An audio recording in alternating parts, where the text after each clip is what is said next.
Breaking చూస్తున్నాం. బంగాళాఖాతంలో ఏర్పడిన ఉపరితల ఆవర్తన ప్రభావంతో ఏపీలో నేడు రాయలసీమ జిల్లాలో తేలికపాటి జల్లుల నుంచి మోస్తరు వర్షాలు కురుస్తాయని వాతావరణ శాఖ వెల్లడించింది. ఇక ఉత్తర కోస్తాంధ్ర, దక్షిణ కోస్తాంధ్ర జిల్లాలతో పాటు యానంలో వాతావరణం పొడిగా మారుతుందని, తీరం వెంట బలమైన గాలులు వీస్తాయని పేర్కొంది. మత్స్యకారులకు వేటకు వెళ్లవచ్చని, ఏ ప్రమాదం లేదని వాతావరణ కేంద్రం స్పష్టం చేసింది. ఇక ప్రకాశం, పొట్టి శ్రీరాములు, నెల్లూరు జిల్లాలో కొన్ని చోట్ల తేలికపాటి జల్లుల నుంచి మోస్తరు వర్షాలు కురుస్తాయని తెలిపింది. రాయలసీమలోని వైఎస్ఆర్ కడప జిల్లా, అన్నమయ్య, తిరుపతి, చిత్తూరు జిల్లాలో మోస్తరు నుంచి భారీ వర్షాలు కురిసే అవకాశం ఉందని, ప్రజలు అప్రమత్తంగా ఉండాలని అమరావతి వాతావరణ కేంద్రం తెలిపింది. నవంబర్ 4న ఏపీకి వర్ష సూచన అంతగా లేదు అన్నట్లుగా వాతావరణ కేంద్రం తెలిపింది.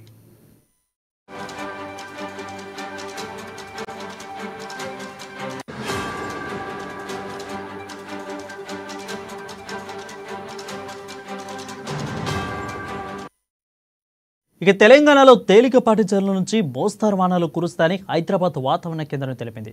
హైదరాబాద్, మహబూబ్ నగర్, మేడ్చల్, మల్కాజ్గిరి, ఇక నాగర్ కర్నూల్, నారాయణపేట, రంగారెడ్డి, వికారాబాద్, యాదాద్రి, భువనగిరి జిల్లాలో కొన్ని చోట్ల తేలికపాటి నుంచి వర్షం కురిసే అవకాశం ఉందని అధికారులు అంచనా వేస్తున్నారు. ఇక ఖమ్మం, మహబూబాబాద్, నల్గొండ, సూర్యాపేట జిల్లాల్లోనూ తేలికపాటి నుంచి మోస్తరు వర్షాలు కురుస్తాయని వెల్లడించింది వాతావరణ కేంద్రం.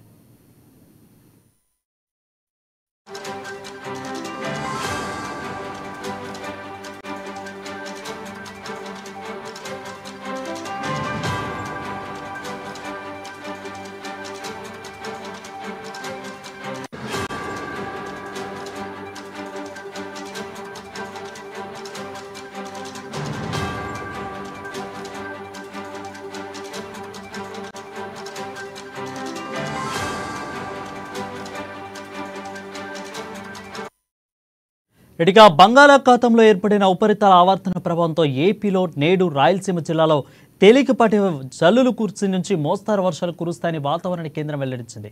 ఇక ఉత్తర కోస్తాంధ్ర, దక్షిణ కోస్తాంధ్ర జిల్లాలతో పాటు యానంలో కూడా వాతావరణం పొడిగా మారుతుందని, తీరం వెంట బలమైన గాలులు వీస్తాయని పేర్కొంది. ఇక మత్స్యకారులు వేటకు వెళ్లవచ్చని, ఏ ప్రమాదం లేదని వాతావరణ కేంద్రం స్పష్టం చేసింది. ప్రకాశం, పొట్టి శ్రీరాములు, నెల్లూరు జిల్లాలో కూడా కొన్ని చోట్ల తేలికపాటి జల్లుల నుంచి మోస్తరు వర్షాలు కురుస్తాయని తెలిపింది. రాయలసీమలోని వైఎస్ఆర్ కడప జిల్లా, అన్నమయ్య, తిరుపతి, చిత్తూరు జిల్లాలో మోస్తరు నుంచి భారీ వర్షాలు కురిసే అవకాశం ఉందని, ప్రజలు అప్రమత్తంగా ఉండాలని అమరావతి వాతావరణ కేంద్రం సూచించింది. ఇక నవంబర్ 4న ఏపీకి వర్ష సూచన అంతగా లేదు అన్నట్లుగా వాతావరణ కేంద్రం తెలిపింది. ఇక తెలంగాణ విషయానికి వస్తే తెలంగాణలో కూడా తేలికపాటి జల్లుల నుంచి మోస్తరు వానలు కురుస్తాయని హైదరాబాద్ వాతావరణ కేంద్రం తెలిపింది. హైదరాబాద్, మహబూబ్ నగర్, మేడ్చల్, మల్కాజ్గిరి, నాగర్ కర్నూల్, నారాయణపేట్, అదేవిధంగా రంగారెడ్డి, వికారాబాద్, యాదాద్రి, భువనగిరి జిల్లాలో కొన్ని చోట్ల తేలికపాటి నుంచి కురిసే అవకాశం ఉన్నట్లుగా అధికారులు అంచనా వేస్తున్నారు. ఇక ఖమ్మం, మహబూబాబాద్, నల్గొండ, సూర్యాపేట జిల్లాలను తేలికపాటి నుంచి మోస్తరు వర్షాలు కురుస్తాయని వాతావరణ కేంద్రం వెల్లడించింది.